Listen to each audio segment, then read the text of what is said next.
শীতের সবজি হিসেবে বাজারে এখন প্রচুর পরিমাণে ফুলকপি পাওয়া যাচ্ছে, আর এই ফুলকপি দিয়ে মজার মজার রেসিপি তৈরি করা যায়।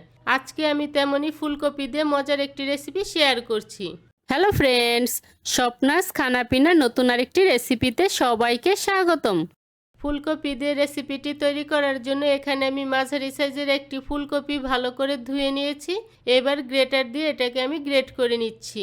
গ্রেট করে নেওয়ার সময় খেয়াল রাখতে হবে যাতে ডাঁটাগুলো এর সাথে না যায়। এবার 4 কাপ জলের সাথে দিয়ে দিচ্ছি 1 packet Thai soap are great করে নেওয়া কপি। এখন সব কিছু আমি ভালো করে মিশিয়ে নিচ্ছি, আর মিশিয়ে নেওয়ার এই কাজটাকে আমি চুলাটা বন্ধ রেখে করে নিচ্ছি। মিশিয়ে নেওয়া হয়ে গিয়েছে, এখন চুলাটা জ্বালিয়ে একটা বলক তুলে নিচ্ছি। 5 মিনিটের মতো জাল করে নেওয়ার পর এটা বলক উঠে এসেছে এবং কপিটাও প্রায় সিদ্ধ হয়ে গিয়েছে। এবার এর সাথে দিয়ে দিচ্ছি ধনে গুঁড়ো, জিরে গুঁড়ো, আদা বাটা ও রসুন বাটা, আর সব কিছুই আমি আধা চা চামচ করে দিয়েছি। এবার এর সাথে দিয়ে দিচ্ছি একটি কাঁচামরিচ কুচি, আধা কাপ সুইটকর্ন ও আধা কাপ টমেটো কুচি দিয়ে এটাকে আবারও খুব ভালো করে জাল করে নিচ্ছি।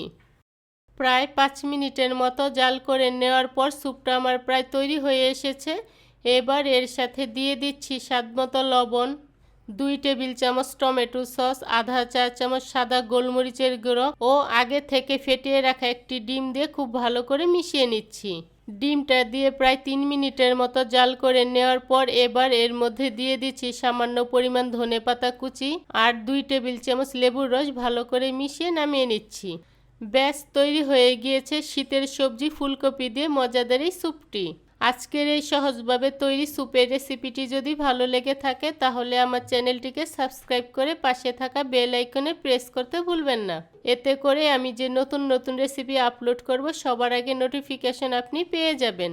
আজকের মতো এখানেই বিদায় নিচ্ছি। দেখা হচ্ছে পরবর্তী নতুন কোনো রেসিপিতে।